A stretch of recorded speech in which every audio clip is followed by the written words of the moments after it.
Et donc on en vient à une question à nouveau posée par le groupe Union Capitale qui concerne l'agenda des travaux dans l'espace public. Et la question est posée par Madame Méal. Merci, Monsieur le maire. Ma question concerne en effet la programmation des travaux dans l'espace public dans l'arrondissement.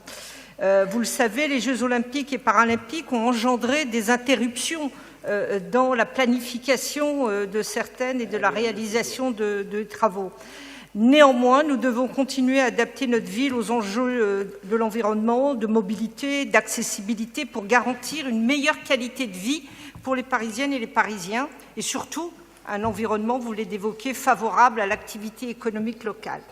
Alors cela nécessite évidemment un lien très fort entre les prestataires des travaux et la ville afin d'assurer une meilleure coordination, d'éviter les retards, les malfaçons et surtout garantir une exécution des travaux conforme aux engagements pris. Alors, à ce sujet, j'ai une double question, Monsieur le maire. Premièrement, pouvez-vous nous dresser un bilan complet, alors peut-être avec le temps qui nous est imparti, et détailler des travaux en cours, ou en tout cas à venir dans le 18e, incluant, si c'est possible, les délais prévus, les financements engagés et surtout, les éventuels impacts sur la circulation et le quotidien des habitants.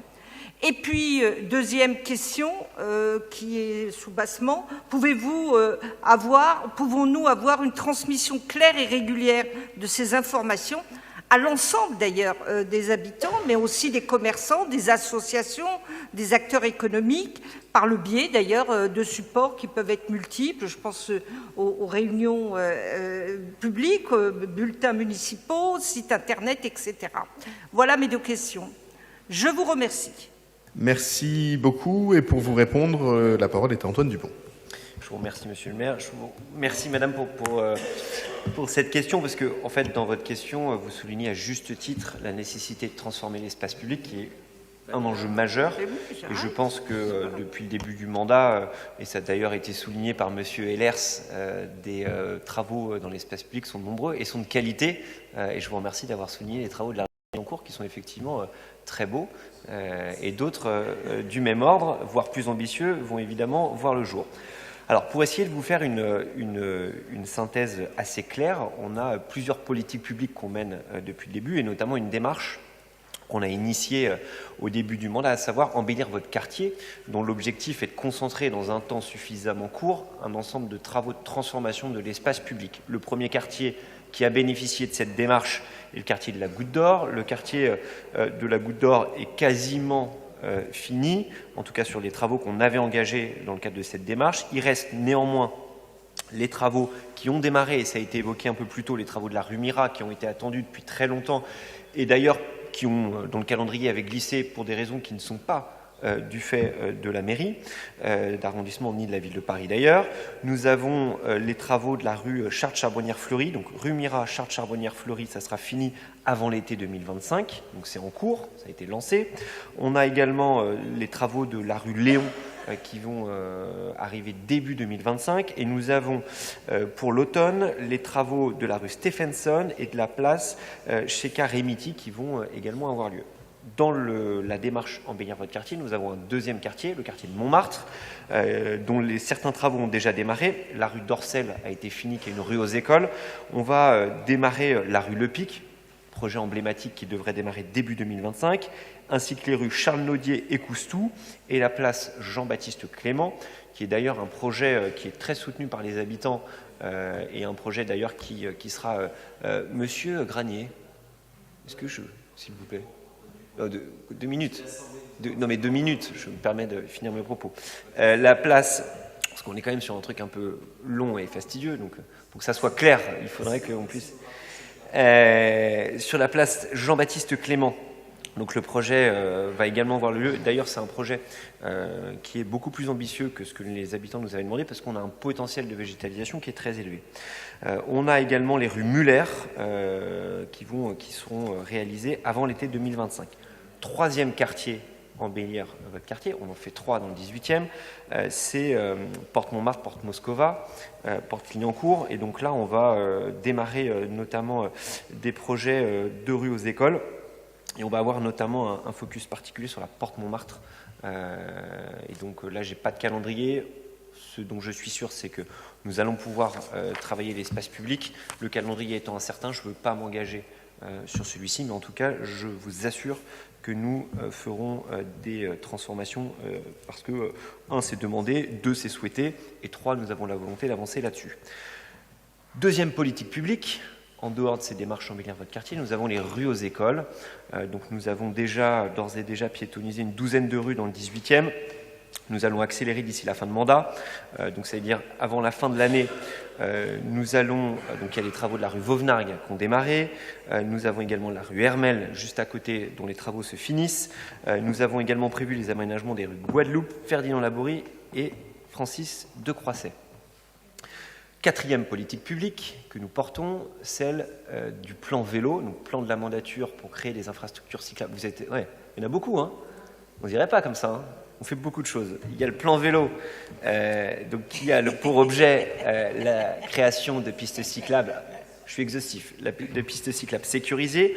Le dernier axe, Poteau, Damrémont, Colincourt, donc du nord au sud de l'arrondissement, comprenant également le pont Colincourt, va bientôt démarrer. On démarre par la rue Poteau et on redescend jusqu'au pont Colincourt inclus.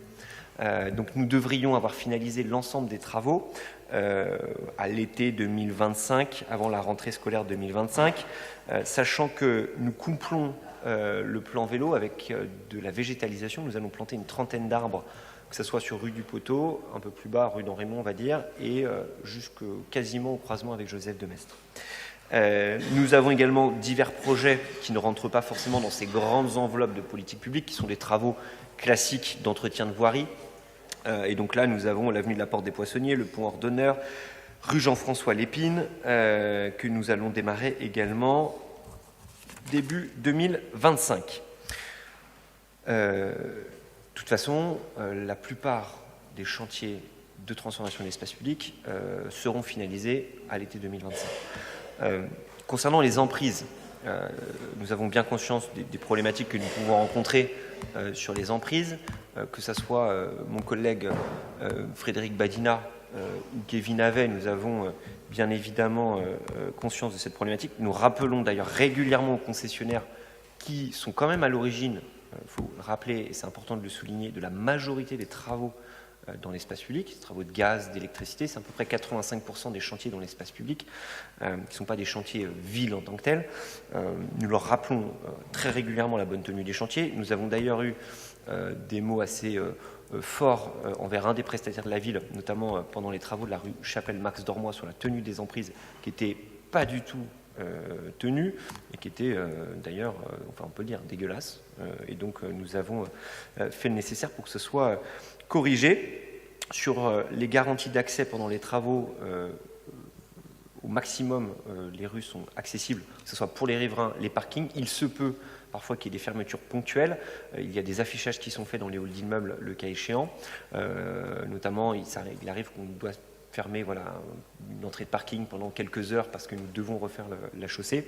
En l'occurrence, c'est assez rare et en tout cas, on est bien vigilant pour que l'accessibilité soit garantie pendant tout le chantier et que la circulation automobile soit coupée le temps du chantier au maximum, mais qu'on puisse les rouvrir dès lors que c'est possible. Et sur les informations liées au chantier, il y a plusieurs manières.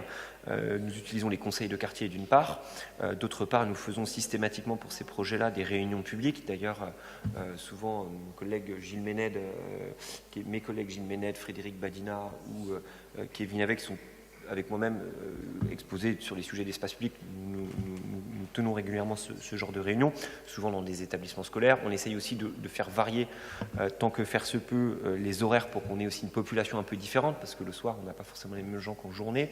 Et nous, en ce moment, là, je fais, pour les rues aux écoles, la tournée de tous les établissements scolaires. Donc, on rencontre les représentants des parents d'élèves et la communauté éducative au sens large, pour leur présenter souvent des plans d'aménagement, pour qu'ils puissent nous faire part de leurs contraintes.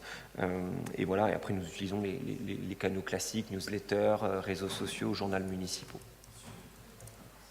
Merci beaucoup pour cette réponse complète. Et on a encore du travail à faire sur l'espace public, même si, comme vous l'avez vu, on est maintenant sur des opérations de plus petite ampleur.